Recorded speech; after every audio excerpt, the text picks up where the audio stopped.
चलो भाई ध्यान ध्यान देना जरा।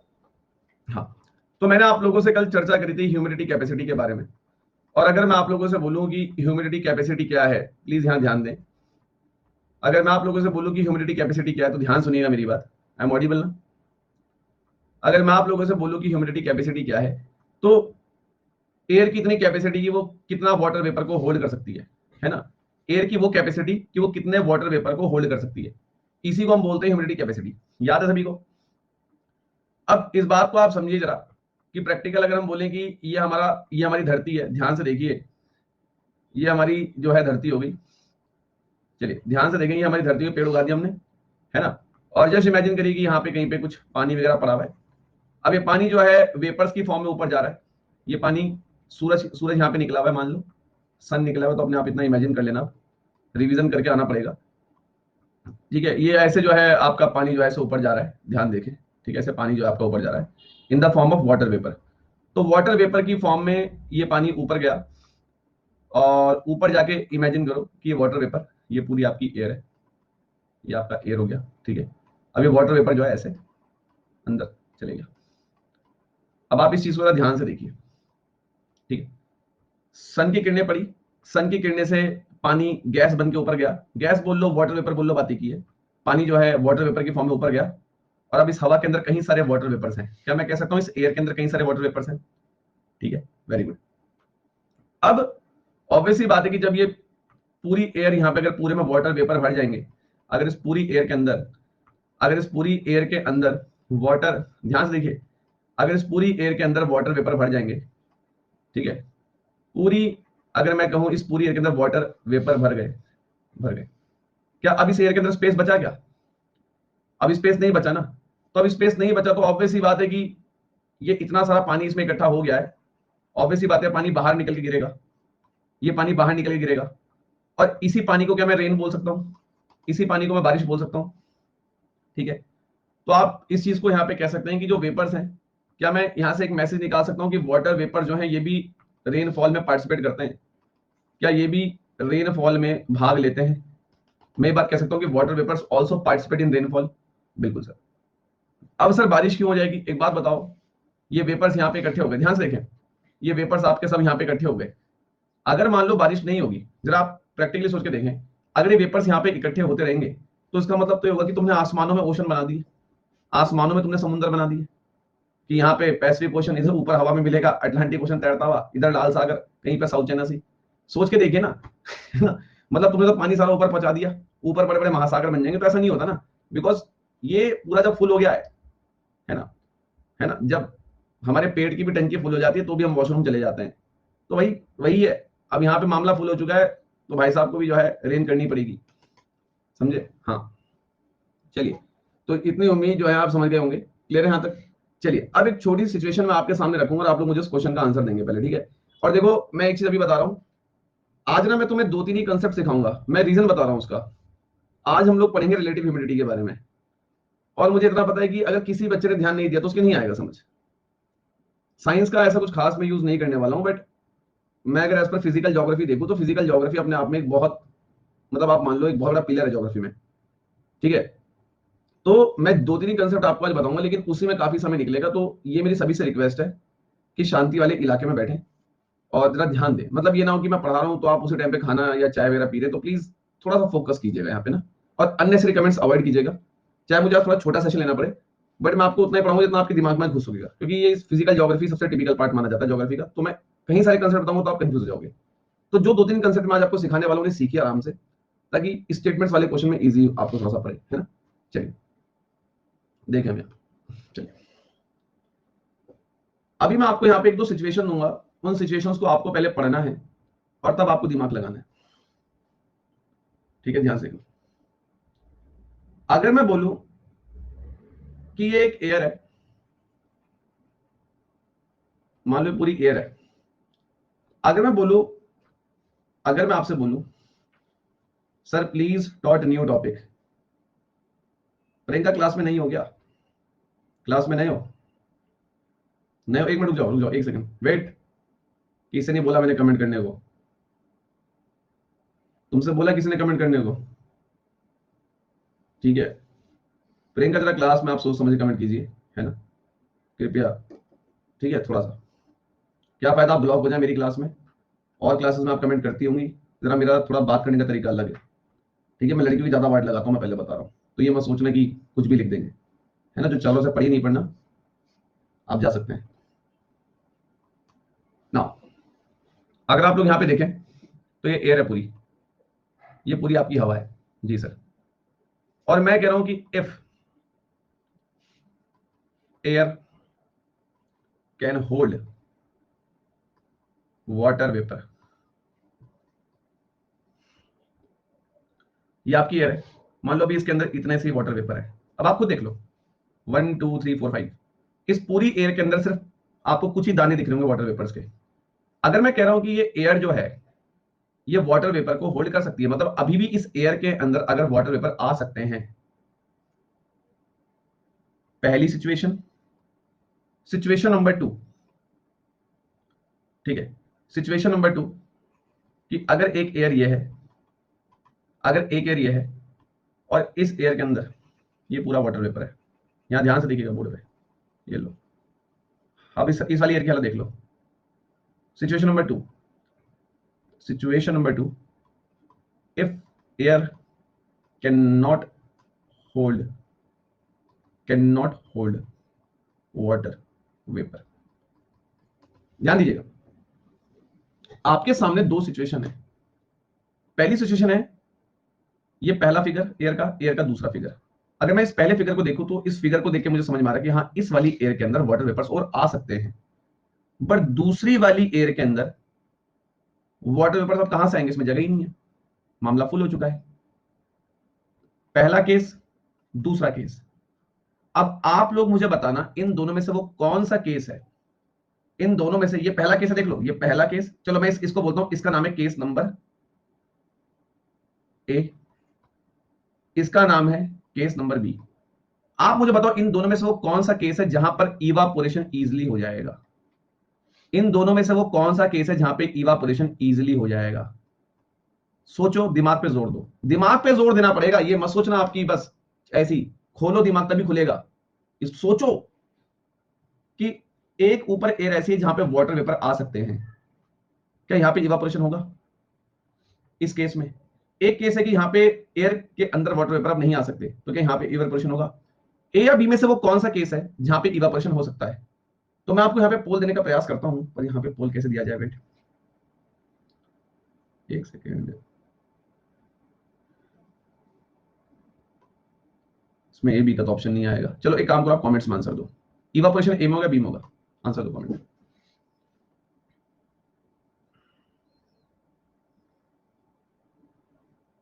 वेरी गुड, इवापोरेशन आपका होगा, इवापोरेशन आपका होगा ए केस में। अब जो यहां पे बी लिख रहा है, जो यहां पे बी लिख रहा है, इट मींस या तो क्लास में रेगुलर नहीं है, रेगुलर है तो क्लास में ध्यान नहीं है, ध्यान है तो रिवीजन नहीं है। ए केस में इवापोरेशन होगा, बी केस में इवापोरेशन नहीं होगा। अगर कोई ऐसा कि सर ऐसा क्यों, तो इट मींस कि आपने कल की क्लास को ध्यान से नहीं देखा। पहले केस में इवापोरेशन क्यों होगा, यार ऑब्वियस ही बात है ना। सोचो इस एयर के अंदर भी काफी सारा स्पेस पड़ा है, इसमें इजीली वेपर आएंगे। ये सन है, सन की किरणें पानी पे पड़ रही है, पानी गैस बन के ऊपर जा रहा है, पानी वेपर बन के ऊपर जा रहा है, ये इवापोरेशन नजर आ रहा है मुझे यहाँ पे। अब ये मामला पहली फुल हो चुका है, यहां पे पहली मामला फुल हो चुका है, कहां से वेपर सिस्टम आएंगे। सोच के देखिए आप, प्रैक्टिकली सोच के देखिए। तो इवापोरेशन जो है ए वाले केस में पॉसिबल है, बी वाले केस में पॉसिबल नहीं है ना। अब आप लोग इस चीज को समझे, ये सब चीजें मैं क्यों बता रहा हूं, ये सब चीजें ही स्टेटमेंट बनके आपकी आ सकती हैं। अब आप लोग यहां पे एक बात देखिए, ध्यान से देखिए, ध्यान दे, अभी ध्यान दे, ध्यान दे, ध्यान दे, ध्यान दे। अब इतनी बात हम लोगों ने कर ली, आगे सुनिए। आप सभी को इस बारे में पता होगा, ठीक है, आप सभी को इस बारे में पता होगा कि जो ह्यूमिडिटी कैपेसिटी है वो टेम्परेचर पे डिपेंड होती है, एम राइट। ये बात तो पता सभी को, ठीक है। अब अगर कोई बच्चा इस क्वेश्चन का आंसर नहीं दे पाया या अभी बताने के बाद नहीं समझा तो क्लास में ध्यान देना जरा, ठीक है। अब ध्यान से देखो, चलो अगर आप लोग यहां पे देखें, प्लीज यहां पे ध्यान दीजिए। क्योंकि ये चीजें ऐसी हैं कि अब मैं छोड़ दूं तो कल को आप बोलोगे सर ने वो टॉपिक पढ़ाया नहीं था, पढ़ाऊं तो फिर कुछ सर कुछ और पढ़ा दो, तो ऐसे नहीं हो सकता ना। अब जब पढ़ना है तो मैं डिटेल बैच बोल के वादा किया था, तो फिर मैं अपने शब्द से पीछे तो हटूंगा नहीं। देखो, जिसको लगता है कि हाँ मैं सीखने का दम रखता हूँ तो वो सीखने की कोशिश कीजिए, ऐसी कोई चीज नहीं जो नहीं आप कर नहीं सकते। अब यहाँ पे ध्यान दें, इमेजिन करिए आप जरा थोड़ा सा, आप सभी को एक बात पता है कि इमेजिन करो यहाँ पे भी एक एयर है आपकी, एक एयर आपकी यहाँ पे है जी सर, और इमेजिन करो कि थोड़ा मैंने बड़ा बना दिया वेट, क्योंकि मैं जानता हूँ ना मैं इसे किस तरीके से आपके सामने बना रहा हूँ ना, वो मैं जानता हूँ, क्योंकि अगर हल्की सी मैंने यहाँ बुकिश लैंग्वेज यूज कर ली तो आधे बच्चे कंफ्यूज हो जाएंगे। तो बहुत रेयर टॉपिक्स हैं यार ये। मान के चलो ये एयर आपकी, और एयर आपकी ऊपर भी है, मैं भी बोल रहा हूँ ध्यान यहाँ से हटाना मत, एयर आपकी यहाँ पे भी है, एयर आपकी ऊपर भी है जी सर। आप सभी को इस बात का मतलब पता होगा कि धरती से आप जितना ऊपर जाते हो, ऊपर जाते हुए टेम्परेचर कम होता है, ऊपर टेम्परेचर काफी कम रहेगा, ऊपर की तुलना में, ऊपर के कंपैरिजन में कहीं ना कहीं यहां पर टेम्परेचर हाई होगा। सबसे पहली बात, इससे किसी को परेशानी क्लियर? अगर टेम्परेचर कम होता है तो जो हमारी ह्यूमिडिटी कैपेसिटी होती है वो भी क्या होती है, कल बताया था, कम। अगर टेम्परेचर ज्यादा होता है तो हमारी जो ह्यूमिडिटी कैपेसिटी होगी क्या होगी, ज्यादा। क्या होगी, ज्यादा। क्लियर है लॉजिक? ठीक है, अब जरा यहां पे ध्यान से देखिए, ध्यान दो। अभी मैं यहाँ पे सरफेस पे हूँ, अभी मैं अर्थ के सरफेस पे हूँ, और यहाँ पे सन भाई साहब आपके निकले हुए हैं, ये आपके सन भाई साहब, सन की किरणें पड़ रही हैं। अब एयर तो भाई, अगर मैं यहाँ पे भी खड़ा हो जाऊं ग्राउंड में जाके तो एयर तो मेरे आसपास भी है, एयर तो ऊपर भी है। अब आप इमेजिन करो कि मैं यहाँ पे खड़ा हो गया आके, यहाँ ध्यान दो, फील, बिल्कुल फीलिंग के साथ मैं बाहर आके खड़ा हो गया। अब अगर मैं किसी जो है मैदान में बाहर आके खड़ा हो गया तो मुझे पता है कि यार मेरे सामने भी एयर है, पीछे भी एयर है, बगल में भी एयर है, एयर ही तो है। सांस ही तो मैं, अगर एयर ना हो मैं सांस कैसे लूंगा? ऑक्सीजन क्या है, एक गैस ही तो है, एयर ही तो है। तो एयर तो मेरे सामने भी है, मैं ऊपर जाऊंगा तो एयर तो ऊपर भी है, यस सर। यहां पे जो एयर है, अब आप इमेजिन करो, गर्मी पड़ रही है, सूरज की गर्मी पड़ रही है, नीचे अगर कुछ पानी होगा तो वो वेपर बन के ऐसे इस एयर के अंदर इकट्ठा इकट्ठा हो गया। ठीक है, मान लो यहाँ पे कुछ पानी वगैरह पड़ा होगा, मान लो यहाँ पे कुछ पानी वगैरह पड़ा है, सूरज की किरणें पड़ी, और सूरज की किरणों के साथ ये पानी वेपर बन के ऐसे इकट्ठा हो गया, ऐसे इकट्ठा हो गया इस एयर के अंदर। ये सारे वेपर आपको देखने को मिल रहा है जी सर। अब आप लोग इस चीज को जरा फील कीजिए, ये वेपर जो है ऊपर जाएंगे, ऐसा तो नहीं कि यहीं पे टिके रहेंगे, ये वेपर जो है ऊपर जाएंगे जी सर। ठीक है, ऊपर जाएंगे। अब मुझे इतना पता है कि ऊपर तापमान बहुत कम है, ऊपर तापमान बहुत कम है। तापमान अगर बहुत कम है इट मींस ह्यूमिडिटी कैपेसिटी बहुत कम होगी। अब ह्यूमिडिटी कैपेसिटी बहुत कम होगी मतलब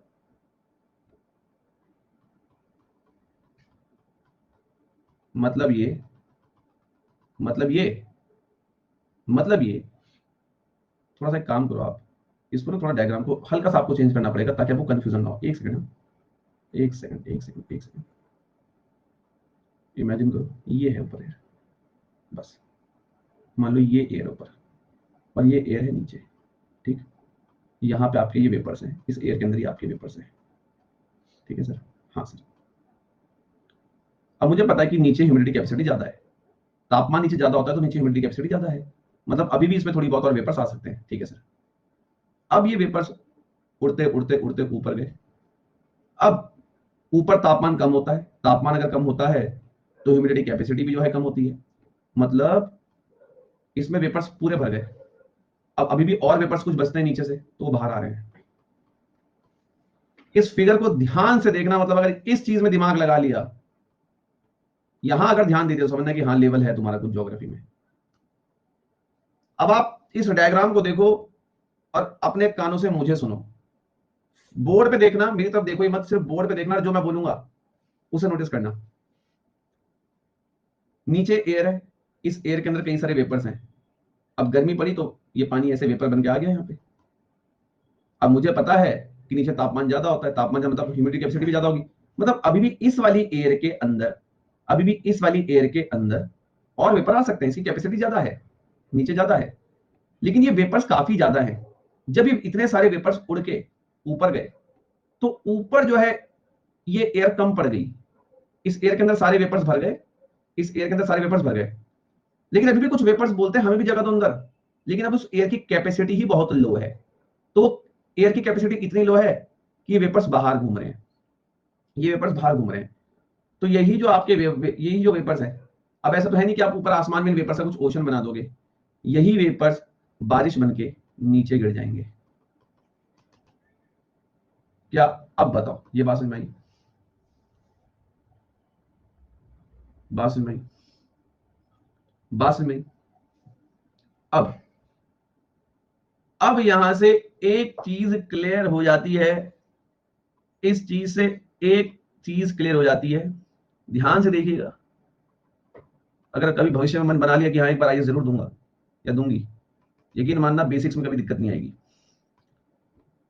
एक चीज समझ आ चुकी है कि अगर टेम्परेचर कम है तो ह्यूमिडिटी कैपेसिटी भी कम है, और ऐसे में रेनफॉल आने के चांसेस इंक्रीज हो जाते हैं।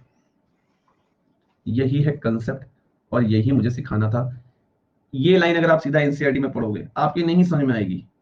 तापमान अगर कम है तो ह्यूमिडिटी कैपेसिटी भी कम है, ह्यूमिडिटी कैपेसिटी अगर कम है तो रेनफॉल के चांसेस ज्यादा हैं। अब यहां देखो, तापमान ऊपर कम है, ह्यूमिडिटी कैपेसिटी कम है, इसलिए अब ये वेपर्स को अंदर जगह नहीं मिल पा रही है, तो ये वेपर्स ही नीचे बारिश बनके गिर जाएंगे। इन दैट सिचुएशन रेनफॉल के चांसेस बेटा इंक्रीज हो चुके हैं। इन दैट केस अगर इस वाले केस की बात करूं तो यहां पे तो अभी टेम्परेचर ज्यादा है, टेम्परेचर ज्यादा है तो कैपेसिटी ज्यादा है, मतलब अभी भी इस एयर के अंदर वेपर आ सकते हैं। तो यहां पे कहां से बारिश होने का सवाल पैदा हो जाएगा? मतलब कि अगर अगर टेम्परेचर ज्यादा है तो ह्यूमिडिटी कैपेसिटी भी ज्यादा होगी। इन दैट केस रेनफॉल आने के चांसेस थोड़े कम हैं। अब बताओ आएगा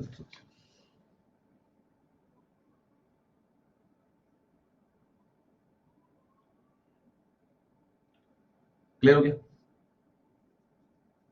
ठीक है, समझ में आ गया? ठीक है, अब आगे चलते हैं। अभी जो मैं बता रहा हूं उसे सुनिए, ठीक है? अभी जो मैं बता रहा हूं उसकी बात सुनिए, है ना? ठीक है, हम अभी नॉर्मल कंडीशन की बात कर रहे हैं, अभी हम नॉर्मल कंडीशन की बात कर रहे हैं, समझ गए बात आप लोग? ठीक है, अब आप यहां ध्यान दें। अब क्या होगा, सुनिए ध्यान से सुनिए अभी, प्लीज।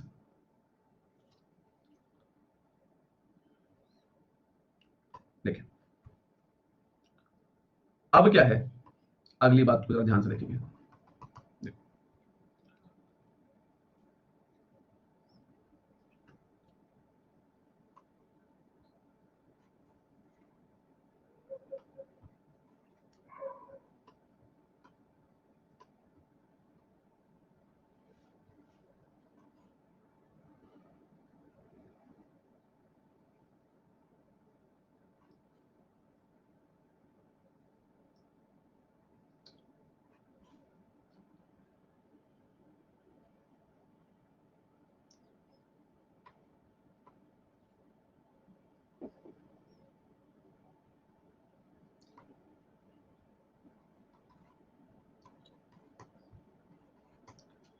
मैंने आपके सामने क्या 3 स्क्वायर बना दिए, दिख रहे हैं सभी को?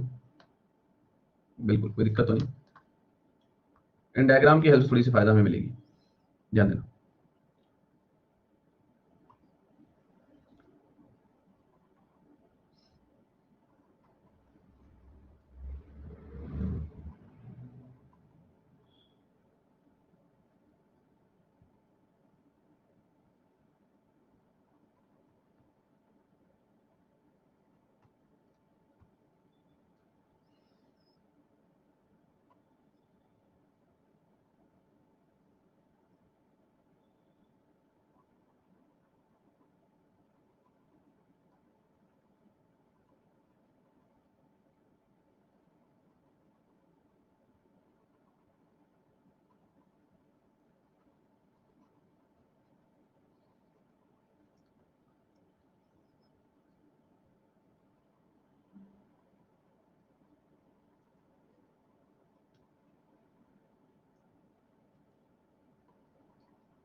देखिए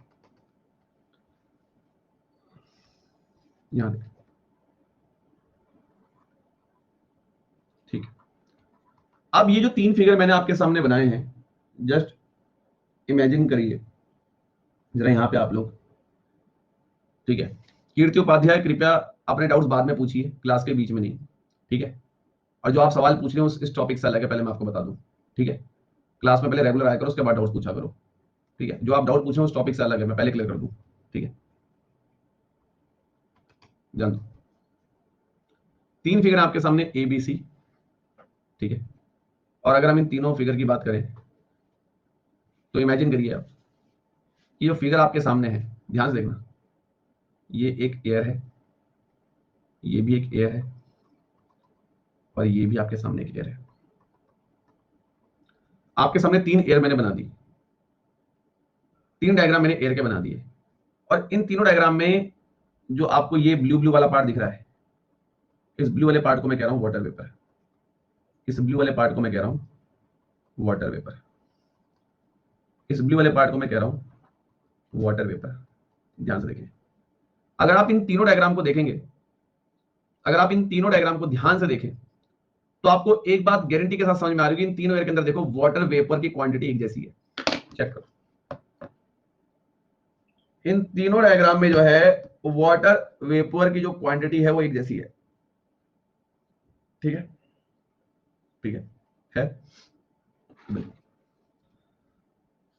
अब आप सभी को एक बात पता है, अब आप सभी को एक बात पता है कि तापमान जितना ज्यादा होता है उतनी ही ज्यादा ह्यूमिडिटी कैपेसिटी होती है, कोई डाउट? जितना ज्यादा टेम्परेचर होता है उतनी ही ज्यादा ह्यूमिडिटी कैपेसिटी होती है। इस फिगर को देख के बताइए वो कौन सा डायग्राम है जहां पे टेम्परेचर सबसे ज्यादा है? सी, सी डायग्राम देखो, 90 डिग्री फ़ारेनहाइट, बी में 60 डिग्री फ़ारेनहाइट, और अगर ए देखोगे तो 40 degree Fahrenheit. I am right? अगर मैं सी डायग्राम की बात करूं तो मैं इस बात को बोल सकता हूं कि सी डायग्राम की अगर मैं बात करूं तो मैं ये बात बिल्कुल आसानी से कह सकता हूं कि यार यहां पे बहुत ज्यादा ह्यूमिडिटी कैपेसिटी होगी, बहुत ज्यादा ह्यूमिडिटी कैपेसिटी होगी, बहुत ज्यादा, मान सकते हो? ये पर्पल कलर शो कर रहा है ह्यूमिडिटी कैपेसिटी को, हाँ या ना? अब यहां पे बी फिगर में जब मैं आया, जब मैं बी फिगर में आया, जब यहां से मैं इस फिगर में आया, तो इस फिगर में मैं कह सकता हूं कि सी डायग्राम की तुलना में बी डायग्राम में ह्यूमिडिटी कैपेसिटी थोड़ी कम हो गई होगी, थोड़ी कम हो गई होगी, थोड़ी कम हो गई होगी, हो गई कम, हो गई कम। देखो यहां पे ह्यूमिडिटी कैपेसिटी थोड़ी कम हो गई, हाँ या ना?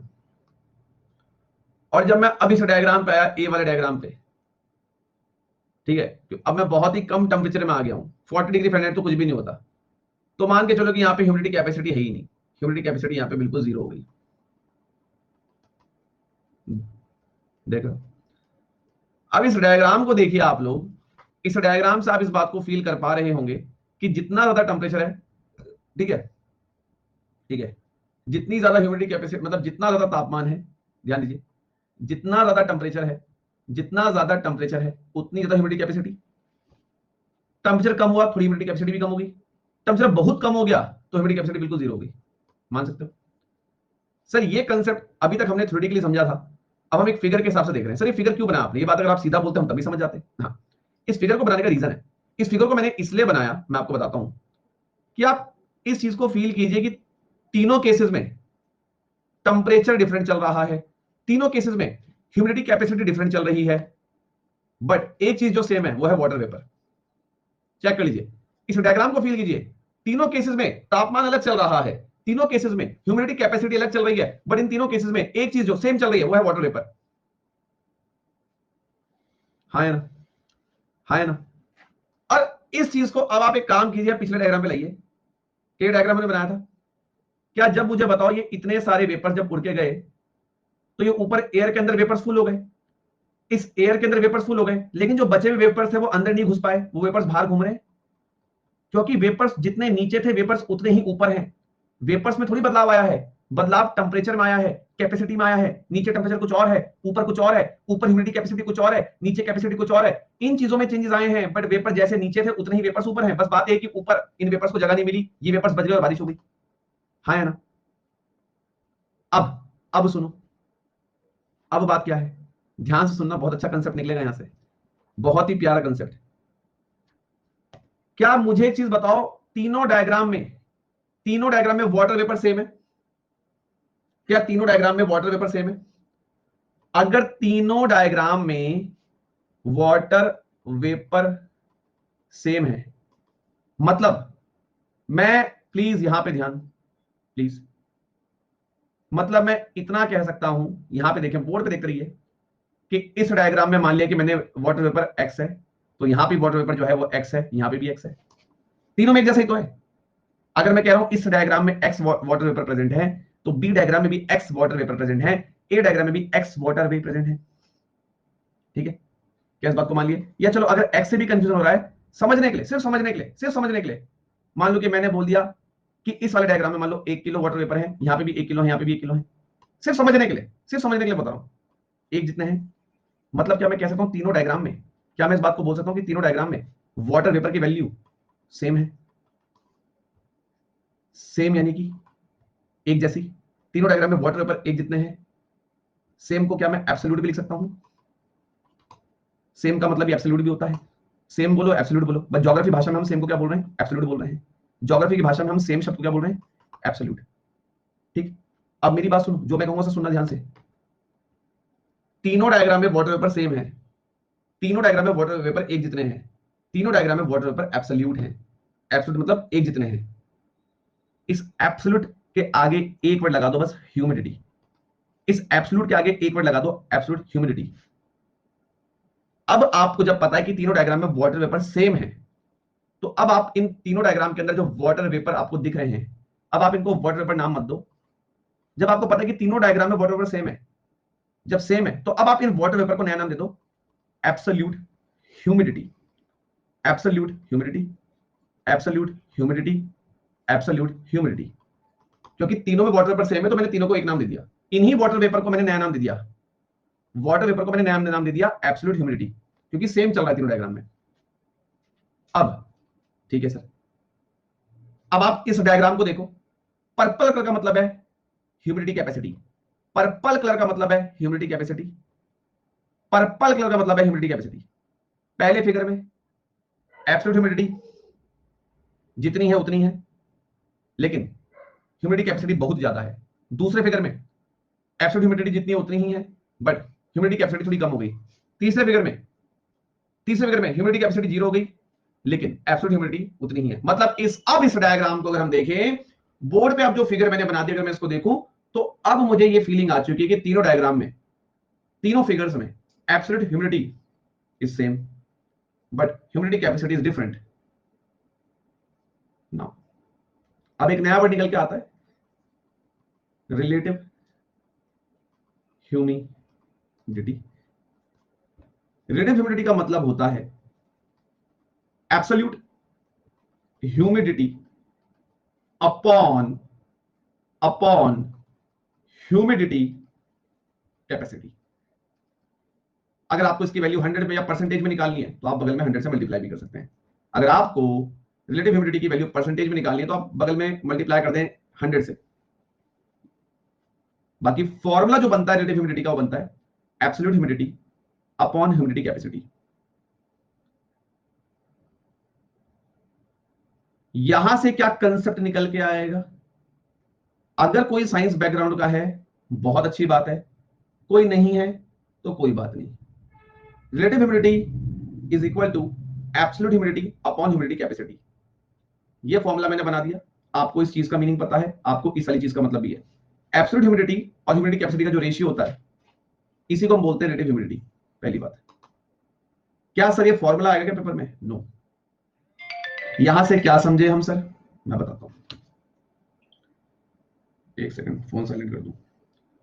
यहां से क्या समझे हम सर, हमेशा ध्यान रखना कि मैंने आपके सामने यहां पे लिख दिया रिलेटिव ह्यूमिडिटी बराबर absolute humidity upon humidity capacity. इस चीज को मैंने फॉर्मूले को मैं ऐसे भी लिख सकता हूं, relative humidity is proportional to absolute humidity upon humidity capacity. अब मैंने क्या किया, ये इक्वल टू का साइन हटा दिया, इक्वल टू का साइन हटा के मैंने यहां पे एक साइन यूज किया, ये वाला। इस वाले साइन का मतलब होता है प्रोपोर्शनल। अगर किसी को नहीं पता कोई बात नहीं, इस वाले साइन का मतलब होता है प्रोपोर्शनल। मैंने इस साइन को हटा के यहां पे प्रोपोर्शनल का साइन रख दिया। सर प्रोपोर्शनल साइन से क्या होता है? बस एक बात ध्यान रखना, अब इसे ऐसी समझना जैसे मैं समझाऊंगा, खासकर वो बच्चे जो साइंस वाले नहीं है, साइंस वालों को पता होता है।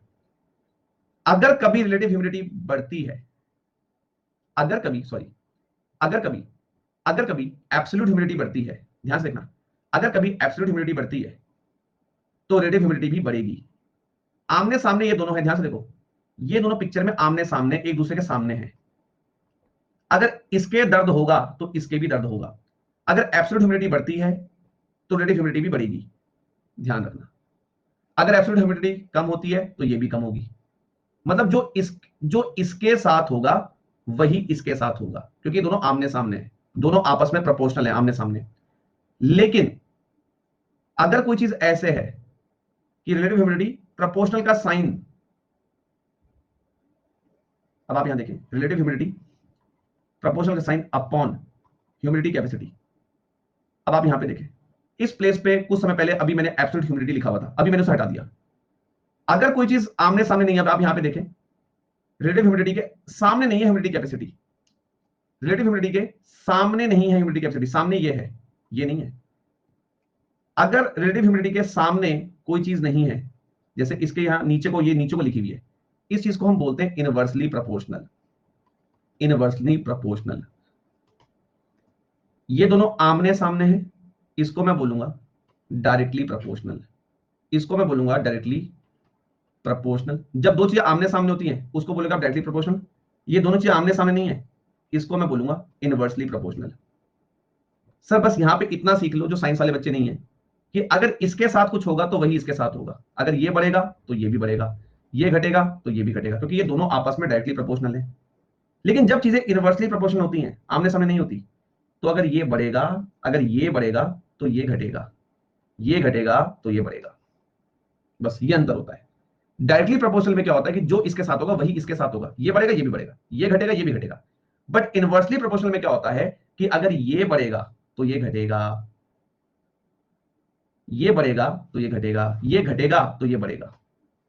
क्या ये बात आपके समझ में आई? पहले बताइए, क्या बात आपके समझ में आ गई? अब ये फॉर्मूला मैंने यहां पे निकाल दिया, ये फॉर्मूला मैंने यहां पे निकाल दिया। अब सर क्या समझ रहे हैं? आ जाओ इस डायग्राम पे, इस डायग्राम पे वापस आ जाओ और खेलो खेल। अब अगर हम लोग यहां पे देखें पहले डायग्राम में, अगर मैं पहले डायग्राम में देखूं, पहले डायग्राम में देखो, प्लीज ध्यान ध्यान दीजिएगा। थोड़ा मैं पहले यहां स्पेस बना लूं, थोड़ा मैं यहाँ पे स्पेस बना लूं। ये भी आपकी एब्सोल्यूट ह्यूमिडिटी है, ठीक है। अब थोड़ा मैं मुझे यहाँ पे स्पेस चाहिए होगा, वेट। अब यहाँ पे देखिए, सबसे पहले हम एक काम करते हैं, बी वाला डायग्राम देके चलते हैं। अब बी वाले डायग्राम की अगर मैं बात करूं तो मुझे पता है, अगर मैं देखूं बी डायग्राम को, अभी मैं बात कर रहा हूं बी डायग्राम की, तो मुझे मालूम है कि relative humidity equal to absolute humidity upon humidity capacity होता है।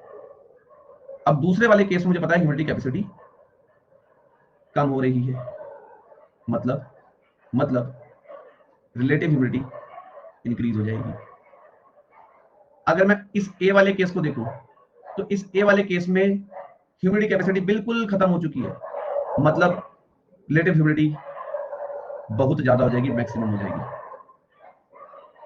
अगर मैं डायग्राम ए की बात कर रहा हूं, अगर मैं इस ए फिगर की बात कर रहा हूं, इस वाले डायग्राम को देखो, तो यहां पर आपकी ह्यूमिडिटी कैपेसिटी बिल्कुल जीरो है।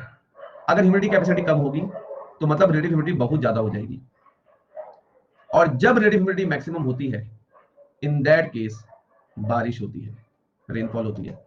कभी न्यूज चैनल देखना, जो रिपोर्टर होते हैं वो क्या बोलते हैं कि यहां पर रिलेटिव ह्यूमिडिटी बहुत ज्यादा हो चुकी है जिसके कारण भारी वर्षा हो गई। तो ध्यान रखना, जितनी ज्यादा रिलेटिव ह्यूमिडिटी होगी उतनी ही ज्यादा बारिश आने के चांस है, जितनी ज्यादा रिलेटिव ह्यूमिडिटी कम होगी उतनी ही बारिश ना आने के चांस है। That's all.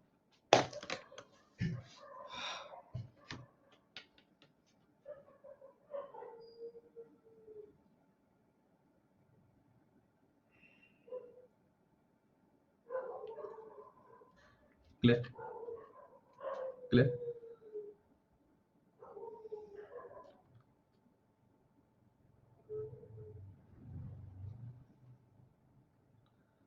आज की क्लास थी ना, थोड़ी लग रहा होना कि कुछ था, मतलब तुम्हें अब आज पहली बार लगा कि हाँ यार मतलब थोड़ा सा टफ है। आज लगा होगा, मान सकता हूं, मैं खुद कह रहा हूं, ये बात मैं खुद कह रहा हूं। ठीक है, ठीक है, ठीक है। अब देखो यहाँ पे कई ऐसे हैं जो लिख रहे हैं कंफ्यूजन हो रहा है। यकीन मानना, अगर इससे आसान तरीके से आपको कोई बता दे चीजें तो मुझे आप बोलिएगा। मैं सच बता रहा हूँ यार, इस टॉपिक को ना टीचर्स उठाते भी नहीं है। यकीन मानना मेरी बात, इन टॉपिक्स को उठाने से पहले 10 बार टीचर सोचता है कि भैया, मैं बता रहा हूँ आपको, तुम क्या सोच रहे हो यार, मजाक नहीं, अकेले बैठ के सोचना, ठीक है? और तुम जो यहाँ कह रहे हो ना, ठीक है, कि ये है कंफ्यूजन, कंफ्यूजन इसलिए हो रहा है बिकॉज तुम लोग यहाँ पे ध्यान नहीं दे रहे हो। देखो मुश्किल तो नहीं था। देखो जो साइंस का बच्चा होगा ना, उससे डायरेक्टली प्रोपोर्शनल या इनवर्सली प्रोपोर्शनल पता है तो उसको इतना अजीब नहीं लगा होगा, उसे भी लगा सर ये क्यों बता रहे हैं, बट मुझे सबको देख के चलना है ना। आप साइंस वाले हो, सब साइंस वाले तो नहीं होते। और अगर कोई साइंस वाला भी नहीं, उसने भी ध्यान दिया होगा तो उसको भी इजीली समझ में आ गया होगा। अब जितना मैंने आपसे क्या कहा था कि आज मैं आपको 2 ही 3 कंसेप्ट बताऊंगा, उसी में आप बोल जाओगे लोग, ठीक है? अब यहाँ पे जो बच्चे बोल रहे हैं कि हमें कंफ्यूजन हो रहा है, कुछ कंफ्यूजन नहीं होगा। मैं अभी 2 मिनट तक यहाँ पे एक पिक्चर आपको दिखाऊंगा, उस पिक्चर को देखना, आई प्रॉमिस सारे कंफ्यूजन दूर हो जाएंगे। बस यहाँ पे ध्यान देना। अभी तक जो मैंने बताया ना, अभी तुम्हारे मन में कुछ तीर घूम रहे होंगे, उन्हें मत घुमाओ, ठीक है? तो अभी जो मैं एक समराइज यहाँ चीजें करने वाला हूँ उनको देखिए, उसके बाद मुझे बताना कि कंफ्यूजन है या नहीं। आइए देखिए, कॉन्सेप्ट नंबर 1 हमने क्या सीखा? कॉन्सेप्ट नंबर 1 हमने ये सीखा, कॉन्सेप्ट नंबर 1 हमने ये सीखा कि अगर टेम्परेचर कम है, दूसरी बात, टेम्परेचर अगर कम है तो ह्यूमिडिटी कैपेसिटी कम होगी और बारिश आने के चांस, संभावना ज्यादा होती है। पहला कंसेप्ट तो मैंने आपको ये सिखाया। कंसेप्ट नंबर 2 हमने ये पढ़ा, कंसेप्ट नंबर 2 हमने ये पढ़ा कि अगर ह्यूमिडिटी कैपेसिटी कम होती है तो रिलेटिव ह्यूमिडिटी ज्यादा होती है और बारिश आने के चांस हो जाते हैं। अब आप प्रैक्टिकली खुद ही यहां पे दिमाग लगाओ, ये लो यार, याद रखोगे। पहले कंसेप्ट में भी देख लो, दूसरे में देख लो, दोनों कंसेप्ट में बारिश आ रही है और दोनों ही कंसेप्ट में आप देख लो ह्यूमिडिटी कैपेसिटी की वैल्यू कम है।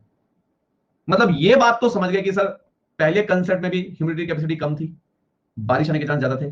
बस आपने इसमें 2 चीज और जोड़ दी एक फॉर्मूले के थ्रू कि अगर ह्यूमिडिटी कैपेसिटी कम होती है तो ह्यूमिडिटी ज्यादा होती है, तब भी रेनफॉल आने के चांस है। कंसेप्ट नंबर 3, कंसेप्ट नंबर 3 आप यहां पे लगा सकते हैं कि अगर ह्यूमिडिटी कैपेसिटी ज्यादा होगी तो रिलेटिव ह्यूमिडिटी कम होगी, ऐसे में बारिश आने के चांस नहीं होंगे। तीनों कंसेप्ट क्लियर? अब बताओ किसको कंफ्यूजन है?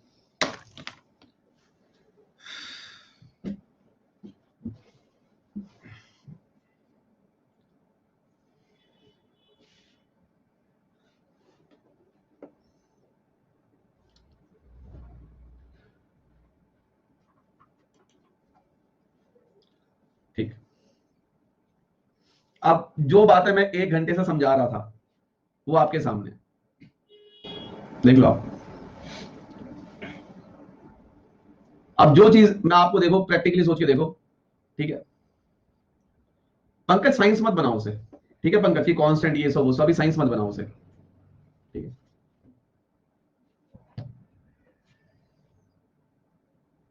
क्लियर? डन?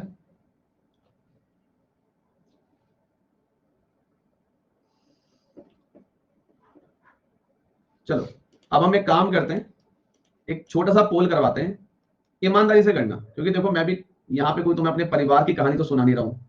मैं भी तब से, आप देखो स्क्रीन पे लगा पड़ा हूं, ये देख रहे हो, यही तो है हमारी मेहनत। तो मैं भी ये सब करने में तब से लगा पड़ा हूं। ईमानदारी से आंसर देना, नहीं आया होगा तो कोई बात नहीं, नहीं आया, आया तो आया, बट कुछ भी मत लिखना, जो रियल में आपने फेस किया वो लिखना। तो मैं पोल करा रहा हूं 15 सेकंड का, जिन बच्चों को ये तीनों बातें समझ में आ गई, जिन बच्चों को, अच्छा मैं एक बात और क्लियर कर दूं, ऑब्वियस ही बात है, आप खुद सोचो ना, फॉर्मूले के हिसाब से रिलेटिव ह्यूमिडिटी इनवर्सली प्रोपोर्शनल होती है किसके, ह्यूमिडिटी कैपेसिटी के। अगर ये बढ़ेगा, अगर ये घटेगा, सॉरी यहां देखो, अगर ह्यूमिडिटी कैपेसिटी घटेगी तो रिलेटिव ह्यूमिडिटी बढ़ेगी, अगर ये कैपेसिटी बढ़ेगी तो ये घटेगी। तो हमेशा ध्यान रखना, जब रिलेटिव ह्यूमिडिटी ज्यादा होती है तब आती है बारिश, अगर रिलेटिव ह्यूमिडिटी कम है तो बारिश नहीं आएगी। ठीक है, तो जितने बच्चों को अभी तक ये तीनों कंसेप्ट क्लियर हैं वो ट्रू पे दबाएं, जिनको नहीं आया वो फॉल्स पे दबाएं।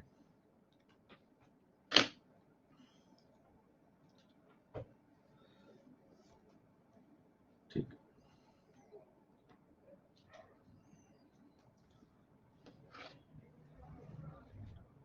ठीक है, क्लियर हो गया, डन है। अब आप लोग मुझे यहाँ पे, अभी देखो, अब यहाँ पे कुछ कह रहे हैं कि सर कांस्टेंट कांस्टेंट, यार अभी फिलहाल इसे फिजिक्स मत बनाओ, ठीक है, अभी इसे ह्यूमैनिटी का सब्जेक्ट वहीं छोड़ दो, जितनी बातें फिलहाल मैं पहले आपको बता रहा हूं ना आप उतनी सुनो। कुछ डाउट्स आप लोग ऐसे पूछे बच्चों ने बीच में भी जो अभी चीज हमने पढ़ी नहीं है। आपको पता है एटमॉस्फेयर कितना बड़ा टॉपिक है, कितना कुछ आता है, क्लाउड, जेट स्ट्रीम्स, अभी बहुत कुछ आता है यार। आप समझो इस बात को, आप ये चाह रहे हो कि 3 दिन 4 दिन आपने 4 घंटे क्लास करी, आप सोचते हो कि आप एटमॉस्फेयर और मौसम विभाग के बिल्कुल डायरेक्टर बन जाओगे, तो ऐसा नहीं होगा। समझ रहे हो आप मेरी बात? मुझे क्या था यार, मैं सच बता रहा हूं, ऐसे टॉपिक्स मैंने कभी अपने बच्चे से पढ़ाई भी नहीं है, पुराने बच्चे जानते भी होंगे।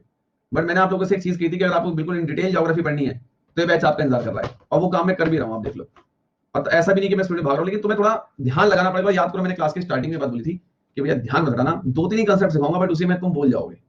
ठीक है, तो अब तुम अंदाजा लगा लो कि हाँ यार ये चीजें वाकई में क्या है। अब देखो मैंने पूरा पहले आपको समझा, उसके बाद 3 शब्दों में आपके सामने लिख दिया, लेकिन अगर ये शब्द मैं ऐसे आपके सामने लिख कर आपको रटा दूं, क्या फायदा है? सीधा आके मैं ऐसा लिख देता आपके सामने, तुम कहता इसे खुद नहीं आता। ठीक है, आगे लिख दिया।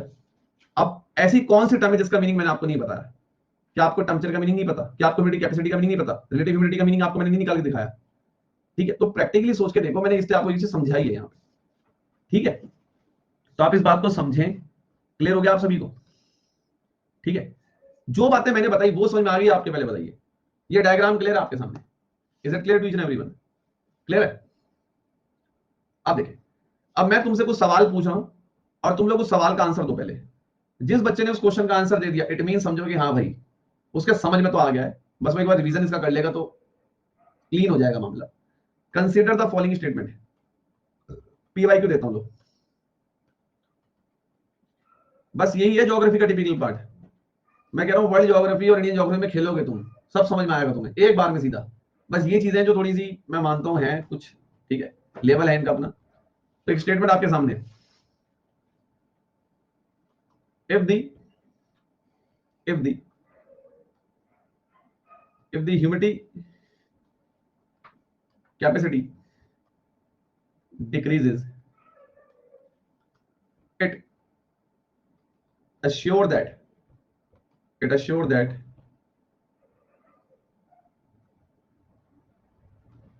rainfall will surely come।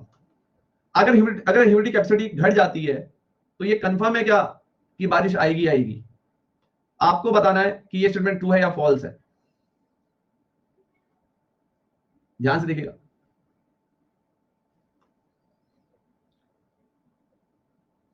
एक सेकंड, एक सेकंड, एक सेकंड।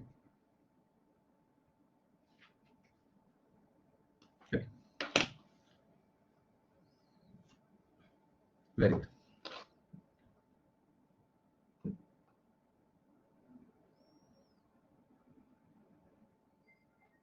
अब देखें, इस स्टेटमेंट में एक चीज आप ध्यान रखना, एक चीज ध्यान रखना,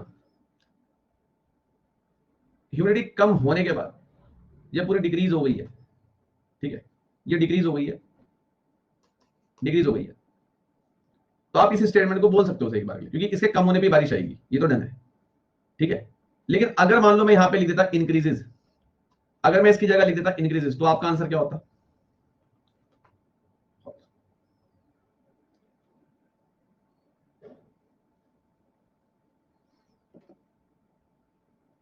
ठीक है, अब आप देखो, इस स्टेटमेंट को भी आप फिलहाल हटाओ। ठीक है, यहां देखिए, ध्यान दो।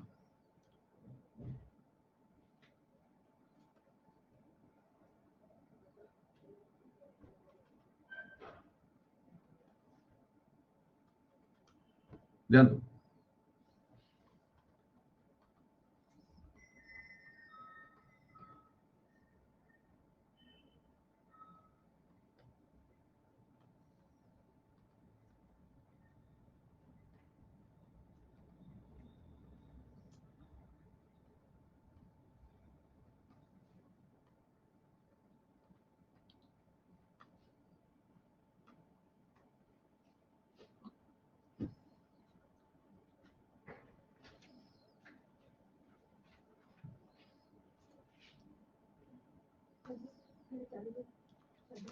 ठीक, ध्यान दो।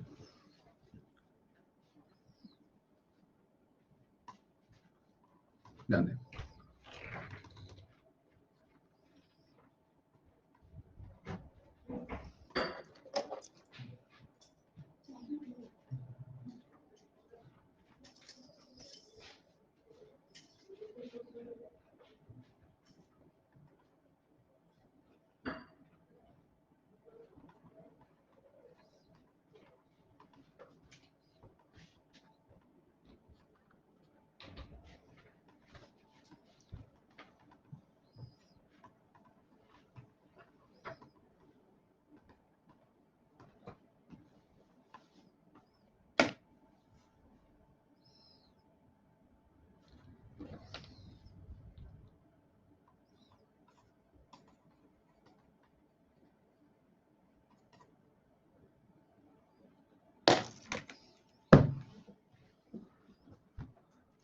Done, done.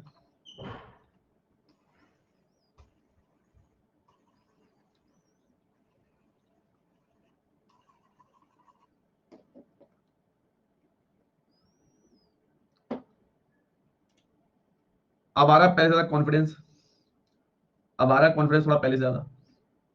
अब जरा 20 मिनट पहले जाना, क्या हालात थे हमारे। ठीक है,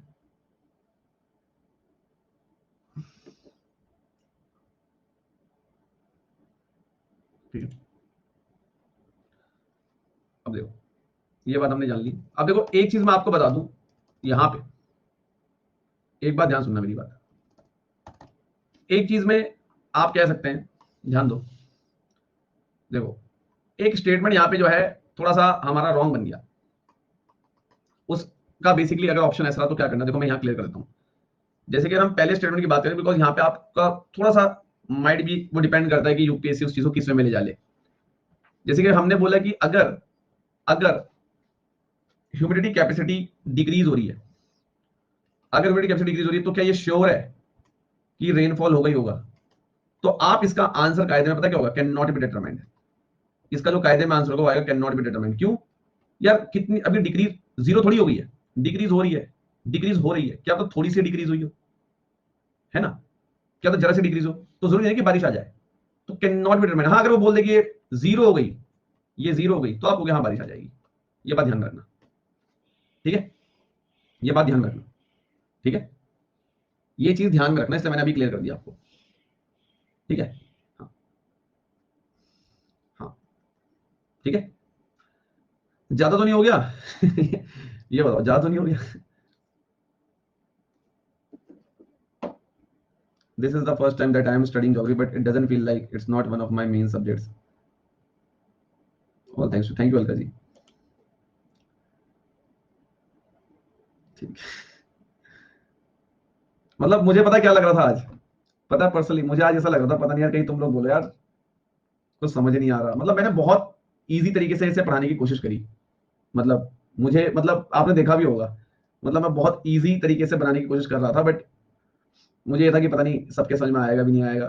फिर मैंने कहा टॉपिक उठाना है तो उठाना, अब जो होगा देखा जाएगा।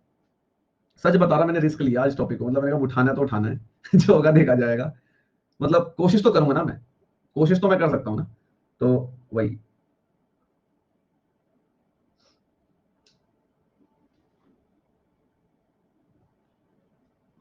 क्लियर। अच्छा, एक बात और सुनिए सभी। पहले मेरी बात सुनेंगे सभी। पॉलिटी का लिंक मैंने नहीं डाला है ग्रुप में। पॉलिटी का लिंक मैं ग्रुप में अभी डाल देता हूँ, अभी नहीं डालूंगा, अभी पहले करंट अफेयर का लिंक डालता हूँ ना, बच्चे थोड़ा वो हो जाएंगे। करंट अफेयर क्लास के तुरंत बाद मैं पॉलिटी का लिंक डाल दूंगा, आई प्रॉमिस, ठीक है? मुझे याद रहेगा, आप टेंशन मत लो। बने काम करना, जैसे क्रेडिट क्लास में खत्म कर रहा हूँ ना, तो आप उसी टाइम कमेंट्स में बार लगा देना, सर पॉलिटी लिंक, ठीक है। तो मैं उसी टाइम आपके सामने डालूंगा, तब मैं क्लास बंद करूंगा करंट की। दूसरी बात गाइस, कल हम मुगल अंपायर पढ़ेंगे सुबह 8 बजे। कोई बच्चा छुट्टी मत मारना, मेरी सलाह है, देखो से काफी कुछ है उसमें नया सीखने को। और मुगल्स काफी इंपॉर्टेंट है, बिकॉज यहीं से हम फिर मॉडर्न हिस्ट्री स्टार्ट करेंगे। और अगर आपको मुगल्स नहीं आता है तो मैं आपको बता रहा हूँ, आपको मॉडर्न हिस्ट्री नहीं पल्ले पड़ने वाली, ठीक है, क्योंकि मॉडर्न हिस्ट्री सबसे इंपॉर्टेंट है, उसको और अच्छे से पढ़ना भी है। तो मुगल्स अगर आपको आएगा तो ही आपको मॉडर्न हिस्ट्री समझ में आएगी, बिकॉज सब आपस में इंटरलिंक है, ठीक है। इस बात को आप लोग ध्यान में रखना। दूसरी बात यहां पे क्या है कि कल सुबह हिस्ट्री क्लास लेके, हिस्ट्री क्लास में कल सुबह लूंगा, ऐसा नहीं कि हिस्ट्री क्लास नहीं होगी, हिस्ट्री क्लास कल सुबह होगी। हिस्ट्री क्लास लेने के बाद मैं कल और कोई क्लास नहीं लूंगा, ठीक है। तो कल मेरी फ्लाइट है, कल मैं जा रहा हूँ विशाखापट्टनम, तो कल रात आपको बहुत मिस करूंगा मैं। बाकी 2 दिन का मैंने आपकी क्लास नहीं है, आप एक बार शेड्यूल देख लेना, ठीक है। बाकी जो भी होगा वो मैं आपको टेलीग्राम में इन्फॉर्म कर दूंगा, ठीक है। हाँ, मम्मी को ही लेके जा रहा हूँ यार, है ना, मम्मी को ही लेके जाएंगे यार, अब क्या करें, है ना यार। मतलब मौका कोई नहीं छोड़ोगे, है ना। चलिए, तो इसका रिवीजन कर लेना। अरे हाँ, अरे वो देखो सर, आप कहाँ है, एक सेकंड में, रुक जाओ। ये वाला मैंने पॉइंट बताया ना, कैन नॉट बी डिटरमाइंड वाला, ठीक है। ये वाला पॉइंट बताया, अभी एक दो। अब कुछ कहेंगे सर हमने तो जो है फॉल्स कर दिया था, नहीं, तुमने फॉल्स नहीं किया, तुम विनर हो, तुमने बहुत अच्छी सोच के साथ फॉल्स किया, तुम भी विजेता हो, ठीक, खुश। चलो, ठीक है। चलो, एक्चुअली क्या है कि मैं स्टेटमेंट वगैरह जो है कई बार खुद बनाता रहता हूँ, ताकि उससे मेरी खुद की प्रैक्टिस होती है। मैं कई बार अगर कोई टॉपिक पढ़ता हूँ तो मैं खुद से भी कोशिश करता हूँ कि मैं स्टेटमेंट बनाऊँ। तभी मैंने आपको चीज अभी क्लियर कर दी कि डिक्रीज होने का सीधा ये मतलब नहीं आप कह सकते कि हाँ बारिश आएगी। हाँ, अगर आपको ये बोल दे कि ये जीरो हो गया है, देन आप कहते हो कि हाँ बारिश आएगी, क्योंकि अगर ये जीरो हो जाएगा, अगर ह्यूमिडिटी कैपेसिटी जीरो हो जाएगी, तो रिलेटिव ह्यूमिडिटी क्या हो जाएगी, मैक्सिमम हो जाएगी। ये मैक्सिमम मतलब बारिश, ठीक है। तभी मैंने आपको ये बात यहाँ बताई भी है, ठीक, तो उसका ध्यान में रखना। Clear, done. चलिए, तो अभी हम थोड़ा आगे नहीं बढ़ेंगे, ठीक है। आज डाउट सेशन आज थोड़ी कल है, लिखा ही नहीं है सेशन में। तो द थिंग इज दैट कि इसको एक बार जो मैंने पढ़ाया उसको देख लेना आप लोग, ठीक है, और रिवीजन करना। अभी 9 बजे करंट अफेयर्स मिलते हैं।